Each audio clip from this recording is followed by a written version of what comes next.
our podcast, which is known as Where You Go First Matters. And you know why? Because here, I think we are the pioneers of bringing out very technological medical terms in front of you, where we discussed some really complicated stuff. I know the introduction today is also sounding very complicated because we are going to be talking about something that we don't usually talk on public platforms.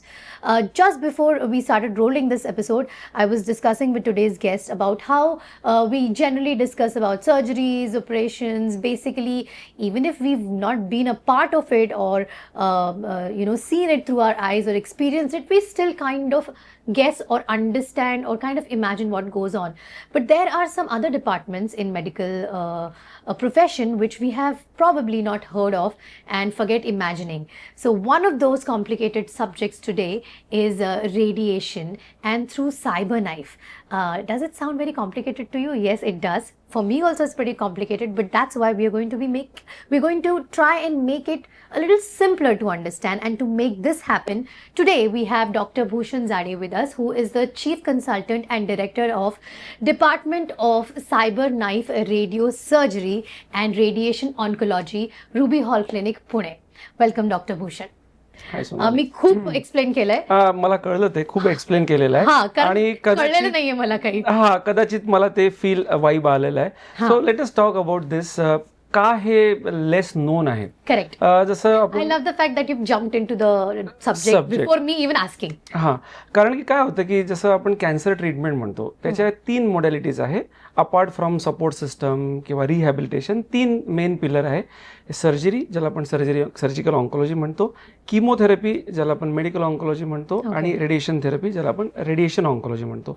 आता काय होतं की surgical branches म्हणजे आपल्या around surgeon असतात किंवा surgery होत असतात, त्यामुळे कॅन्सरमध्ये एखादं सर्जरी ओपन करणार, ॲनेस्थेशिया असणार, ट्युमर बाहेर काढणार, एक समजण्यासारखी गोष्ट आहे. किंवा आपण मूवीजमध्ये सिरीजमध्ये कुठेतरी बघतो ह्या गोष्टीला.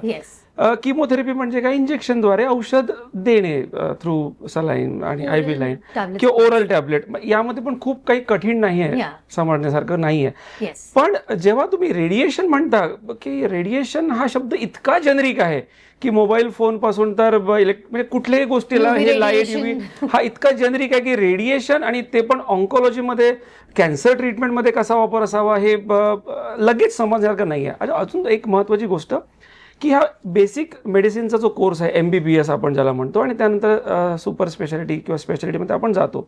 सो MBBS या करिक्युलममध्ये एक सर्जिकल एक्सपोजर आहे, right.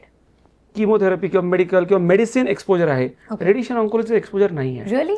Unless and until you are into this field or you are at least close to this field, even many medical professional are not aware about this speciality because it is not a part of MBBS curriculum.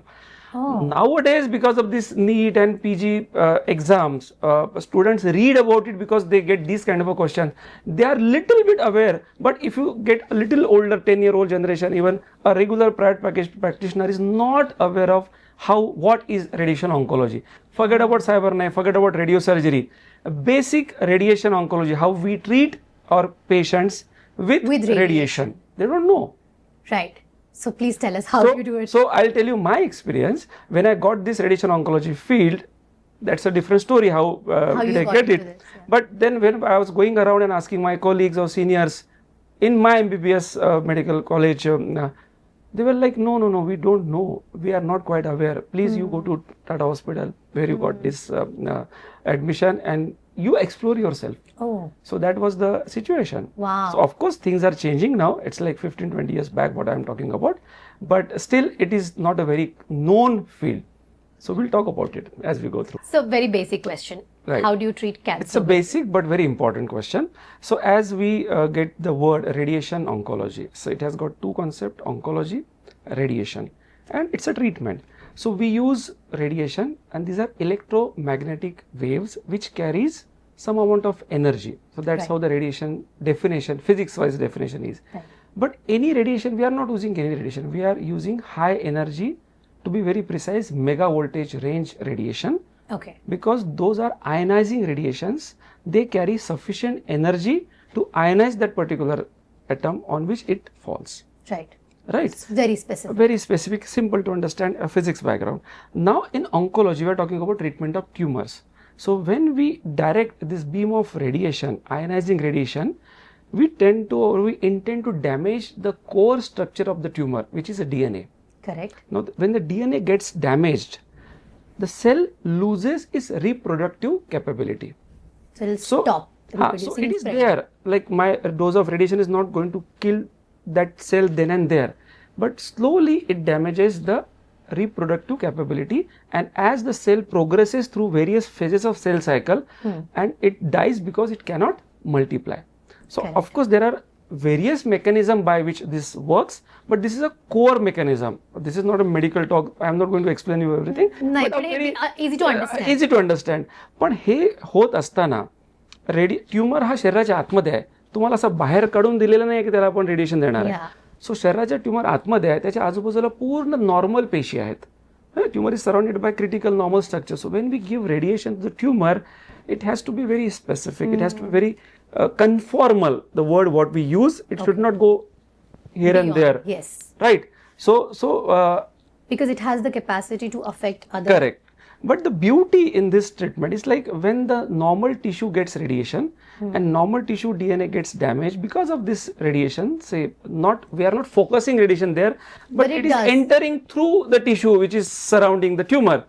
So the normal tissue DNA also gets some damage. But nature, the normal cell has DNA repair mechanism.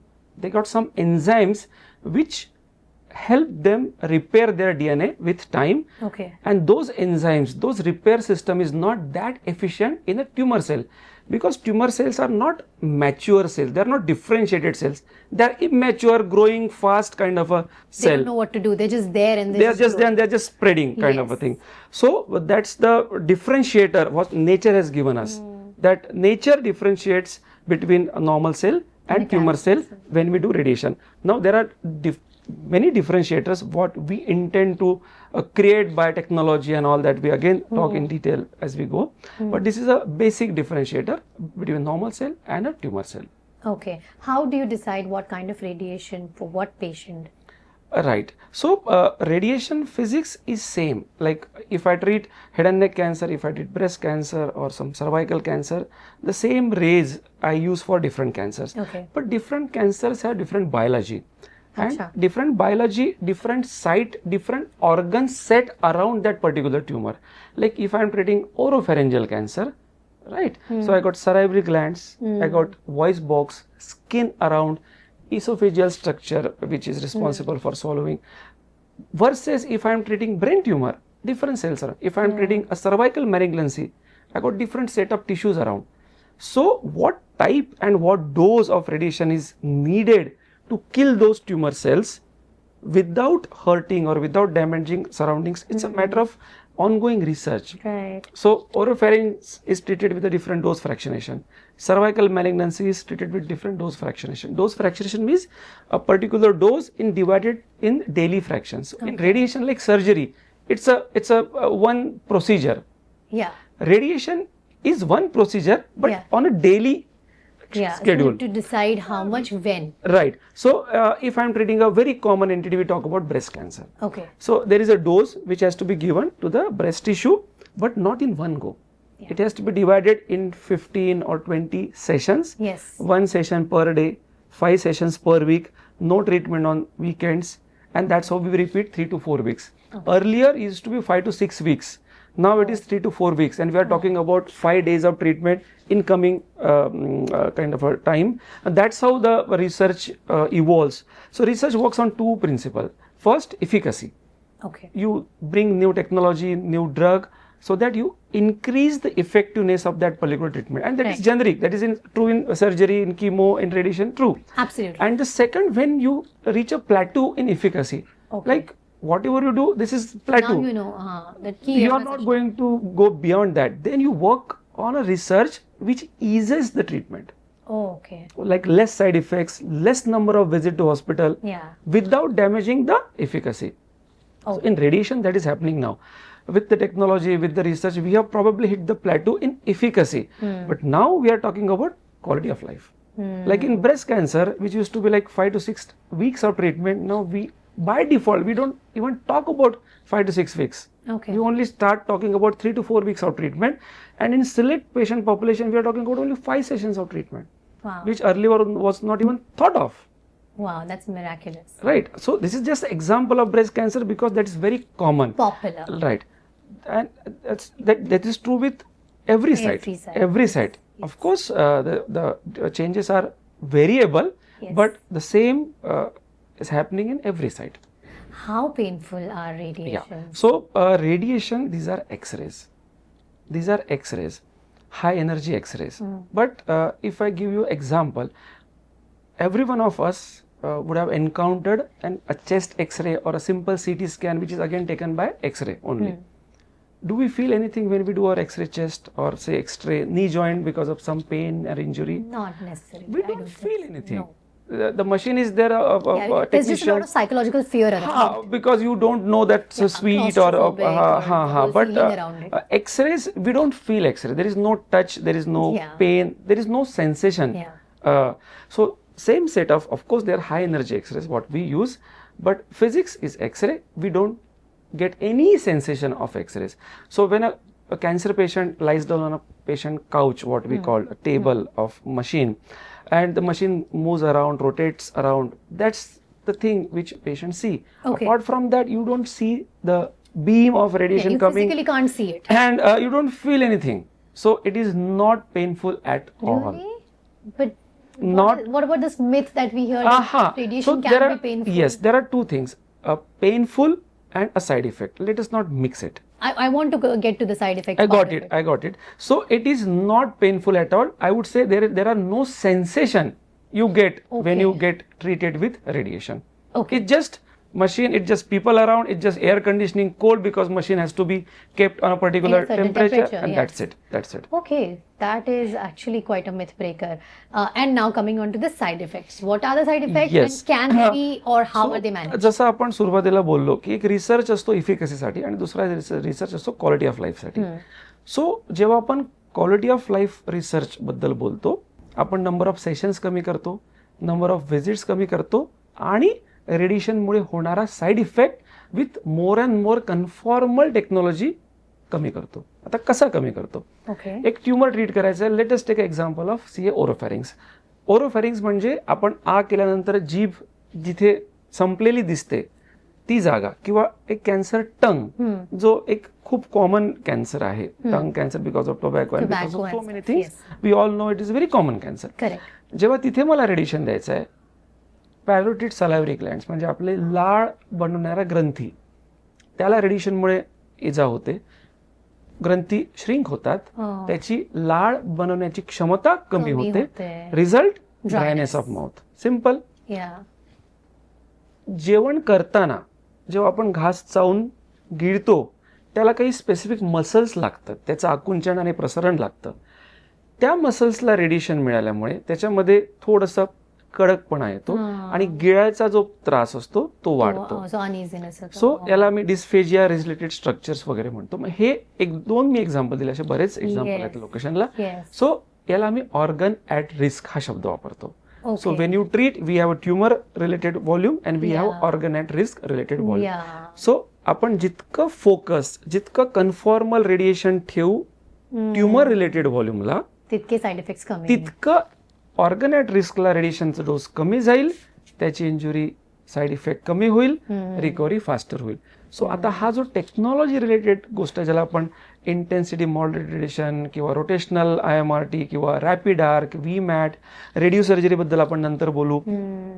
या सगळ्यांनी कन्फॉर्मॅलिटी वाढली आहे, efficacy standard राहिलेली आहे. Efficacy वाढली नाही कारण की ती ऑलरेडी प्लॅटू आलेलं आहे. होतीच. पण क्वालिटी ऑफ लाईफवर जो एक मिथ तुम्ही म्हटलं की एक 10 वर्षा अगोदर कोणीतरी माझी आजी किंवा मावशी किंवा तिचं कोणीतरी ओळखीचं एक ब्रेस्टला रेडिएशन घेतलं, डागं पडले, आणि आता तुम्ही म्हणता माझं ब्रेस्ट रेडिएशन, मी जॉब करून करते. 1 तास वेळ काढून डिपार्टमेंटला येते आणि माझं जॉबला परत जाते. Yeah. इतकं क्वालिटी ऑफ लाईफमध्ये, म्हणजे तुम्हाला एक रेग्युलर ब्रेस्ट कॅन्सरचा पेशंट रेडिएशन घेत असेल तर मी चॅलेंज देऊ शकतो, तुम्हाला कळणार आहे तुमच्या बाजूला ती व्यक्ती बसली असेल. Wow, and this has happened in the last few years. So this is the technological advancement जे झालेली आहे, Yes. त्याच्याबद्दल थोडक्यात. हो, तर आपण जसं कन्फॉर्मॅलिटी म्हटलो, या सुरुवातीला कोबॉल्ट 60 एक आयसोटोप आहे जो नैसर्गिकरित्या रेडिएशनचं इमिशन करतो. Right. त्यालाच मशीनमध्ये टाकून त्या रेडिएशनचा वापर करायला रेडिएशन ट्रीटमेंटमध्ये करायचो. ओके पण जेव्हा आपण आयसोटोपिक रेडिएशन म्हणजे फिक्स एनर्जी रेडिएशन वापरतो त्याला आपण मॉड्युलेट नाही करू शकत, ओके कारण की त्याची एक एनर्जी फिक्स असते, एनर्जी कमी असते. आपल्या हिशोबाने ती एनर्जी वाढवता येत नाही. ओके जेव्हा की इलेक्ट्रॉनिकली जनरेटेड रेडिएशन, ज्याला मी लायनॅक म्हणतो, लिनियर ऍक्सलरेटर, त्यामध्ये आपण आपल्या हिशोबाने 6 MV 10 MV 15 MV एनर्जी व्हेरिएट करू शकतो. व्हेरिएट करू शकतो. प्लस ती एनर्जी इलेक्ट्रॉनिकली जनरेटेड असल्यामुळे त्याची बीम शार्प असते. ओके. त्याला बरेचसे मॉडिफाईंग डिव्हायसेस लावून त्याला आपण चांगल्या प्रकारे शेप देऊ शकतो, ओके जेणेकरून त्या पाथमध्ये, ट्युमरच्या पाथमध्ये नॉर्मल टिश्यूज येणार आहे त्याचं रेडिएशन बऱ्याच प्रमाणे कट डाऊन होतं. ओके प्लस रेडिएशन देताना रेडिएशनची बीम खूप काही अँगलनी आपल्याला आता फिरवता येते. त्यामुळे तुम्ही एकाच बीम मधून हाय वेटेज न देता मल्टिपल बीमनी कमी वेटेज देऊन आपण तिथे रेडिएशन त्याच डोसला पुरवू शकतो. समजण्यासारखं आहे, खूप कठीण येस नाहीये. Absolutely. So you are getting me that. उद्यापासून देऊ शकते रेडिएशन. बिलकुल मला आता कळायला लागलं. Perfect. You are most welcome to our department. Almost there. Right. So ट्युमरला डोस पूर्ण जातोय, पण नॉर्मल टिश्यूजला इंजुरीचे चान्स कमी झालेले आहे. प्लस आता जे kind of a standard of care ज्याला मी रोटेशनल IMRT किंवा रॅपिड आर्क म्हणतो, ओके त्यामध्ये अँगल्स उरलेलेच नाहीये. अच्छा ती जी गॅन्ट्री आहे ज्यामध्ये मशीन सेट होते ते कंटिन्युअस रोटेट करताय. So there is no angle, there is no step stop and shoot, there is no step and shoot. It's a continuous. तुम्हाला हवं तेवढं हवं तिथे हा, करू जिथे तसं आणि डोस द्यायचं. त्यामुळे ते डिव्हिजन इतकं स्लो होतं. मी बऱ्याचदा पेशंटला उदाहरण देतो की पेशंट आणि बरेचदा व्यावहारिक उदाहरण हे समजण्यासारखे सोपे असतात की तुम्हाला 100 रुपये कलेक्ट करायचे आहे आणि तुम्हाला 10 लोकांकडून ते कलेक्ट करायला सांगितलंय. अच्छा प्रत्येक व्यक्तीला किती 10 रुपयाचं एक लोड येईल, कंट्रीब्युशन येईल. हा. पण तुम्हाला ते 100 रुपये 1000 व्यक्तींकडून कलेक्ट करायचे आहे, तर प्रत्येकाला किती द्यायला लागेल? 10 पैसे. येस आता मला सांगा, 10 रुपये देताना तुम्हाला काहीतरी जाणीव होतं की तुम्ही काहीतरी कंट्रीब्युट केलं. 10 पैसे त्याला तुम्हाला जाणीव होतं का? पण नाही, पाकिटाला पण नाही, तुम्हाला कळणार नाही की तुम्ही कंट्रीब्युट केलं. That's how things are happening. की ते रेडिएशनचं वेटेज नॉर्मल टिश्यू जाताना इतकं कमी झालेलं आहे की नॉर्मल टिश्यूला कळतच नाही की काहीतरी गेलं माझ्याजवळ. Wow, that's fab. So it makes me believe की हे खूप सेफ आहे आता. खूप जास्त सेफ झालेलं आहे, खूप जास्त इफेक्टिव्ह आहे आणि number of sessions, side effect कमी झाल्यामुळे ऍक्सेप्टन्स खूप वाढलेला आहे. करेक्ट. सो याचाच अर्थ आहे का की आता लॉंग टर्म साठी पण आपण रेडिएशन घेऊ शकतो, काही प्रॉब्लेम नाहीये? नाही, असं चॉईसनी रेडिएशन नाही. किती घ्यावं नाही, त्याचा प्रमाण? जो डिझीजचा स्टेज आणि ओव्हरऑल त्या पर्सनचा फिटनेस, त्याला असणारे बाकीचे ऑप्शन्स त्या स्टेज आणि डिसीज बायोलॉजी वाईज. कारण की radiation is a standard treatment आणि ही रिसर्चनी इव्हॉल्व्ह होते. जस्ट लाईक दॅट एका व्यक्तीचा रेडिएशनचा अनुभव खूप चांगला आहे म्हणून या पेशंटला पण रेडिएशन देऊन द्या, असं नाही होऊ शकत. लॉंग टर्म हार्म पण कमी झाला त्याच्यामुळे? एक्सपोजर कमी झाला, नॉर्मल टिश्यूचा एक्सपोजर कमी झाला, लॉंग टर्म शॉर्ट टर्म सगळेच हार्म कमी झाले.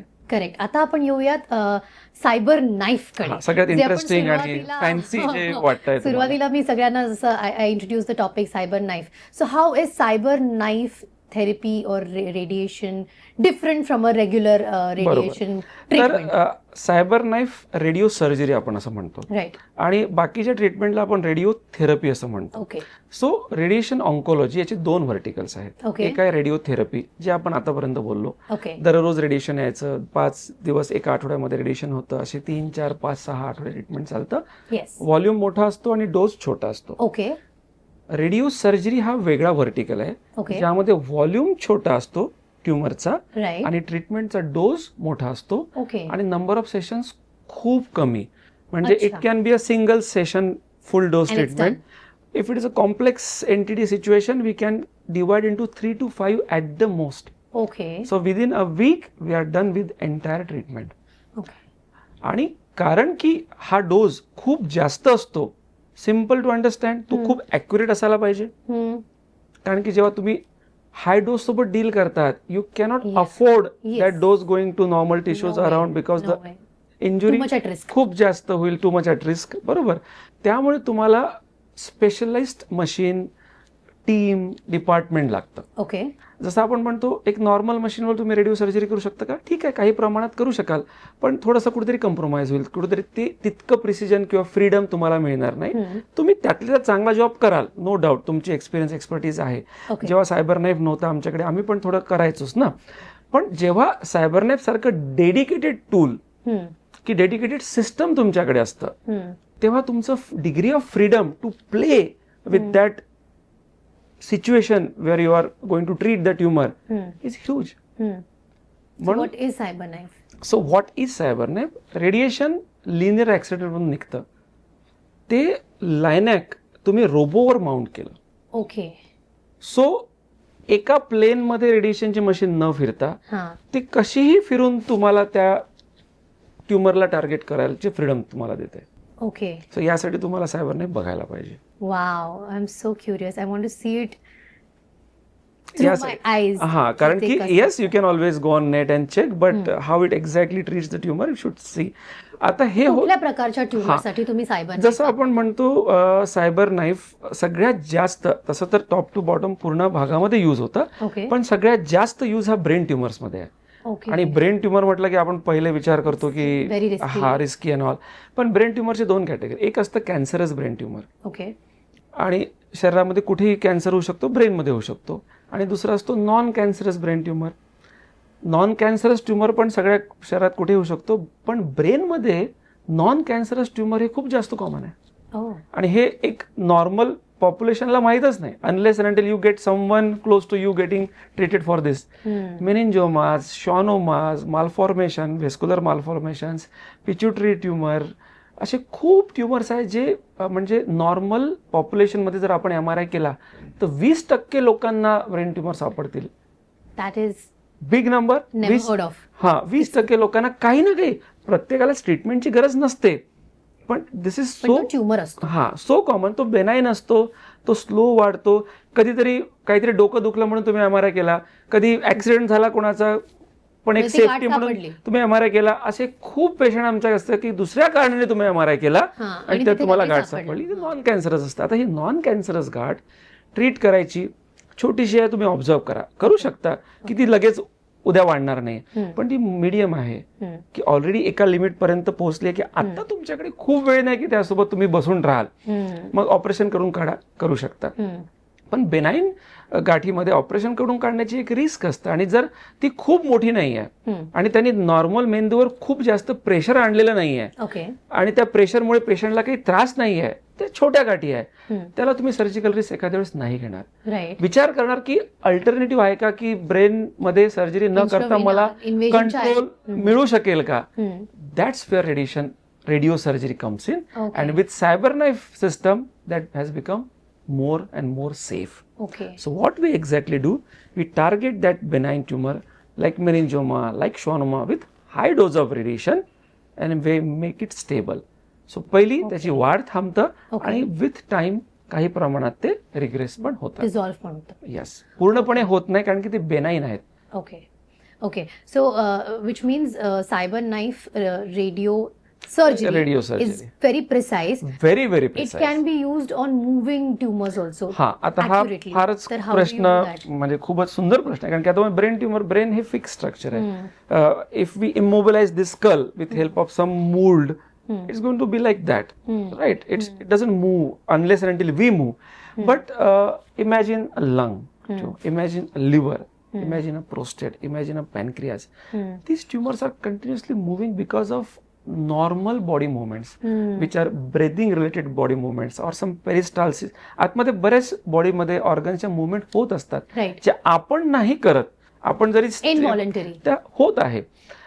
आणि ते जर 1-2 सेंटीमीटरचा मला लंग ट्युमर ट्रीट करायचा, तो असा वर खाली पण हालतोय, तो समोर, तो 3 डायमेन्शन मध्ये हालतोय, आणि जर तो मला टार्गेट करायचा असेल तर मला इतका व्हॉल्यूम रेडिएशन द्यावं लागेल, तेव्हा तो टार्गेट होईल. Because it is moving unpredictably कुठे पण. But with this kind of high doses, मी जर इतका व्हॉल्यूम ट्रीट केला तर मी बराच मोठा लंगचा व्हॉल्यूम खराब करतो आहे रेडिएशन, बरोबर. पण ते करायचं आपल्याला नाही आहे. मग तिथे सायबर नाईफचा ट्रॅकिंग, सिंक्रोनी ट्रॅकिंग सिस्टम कामात येतं. सो ते ट्रॅकिंग सिस्टम रिअल टाइम मध्ये ब्रीदिंग मुवमेंट सोबत ट्युमरची मुवमेंट कशी होत आहे याचं ते ट्रॅक अनालिसिस अल्गोरिदम बारे सिंक्रोनी अल्गोरिदम त्याचं पेटेंटेड अल्गोरिदम आहे, त्यांनी Wow. ट्रॅक करतं आणि हे ट्युमर ट्रीट करायला. सो आम्ही म्हणतो ना, our cyber knife robot breathes with patient. Wow, so we don't see it moves with patient. It actually breathe. हा, it actually breathes with patient. Nice. So त्या ब्रिदिंगच्या मुवमेंट ज्या चेस्ट वॉलमध्ये किंवा बॉडीमध्ये होत आहे त्या मुवमेंटला तो अडॅप्ट करून बरोबर ट्रीटमेंट देतो. ट्युमरच्या आजूबाजूच्या लंग्सला डॅमेज होत नाही. हे किती आता कमाल आहे ऐकायला. कमाल आहे. आणि हे आता मी म्हणतो म्हणून नाही, एखाद्या वेळेस मी तुम्हाला किंवा I was department just going to ask you to, Ha. because of you're explaining, I want to know with my last final question. Please give us some examples जिथे अशा पद्धतीच्या सायबर नाईफ रेडिओ सर्जरीमुळे you've literally changed someone's life miraculously. Correct. म्हणजे एखादी फारच किचकट treatment मी केलेली आहे ती सांगा, असा एक प्रश्न असेल. पण त्याच्या अगोदर मी अजून एक सांगू इच्छितो.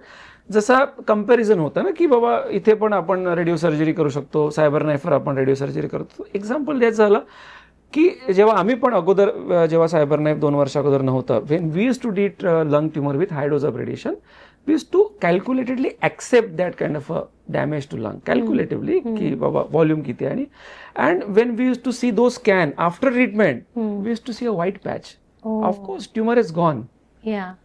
but you see a proper white patch, a consolidation or a fibrotic patch result of radiation injury. But Right. now when we see our own scans treated, this is a pre-treatment scan with the tumor, this is post-treatment scan clean, but there is no white patch around. Wow. There is no fibrosis, there is no inflammation. Wow. You understand?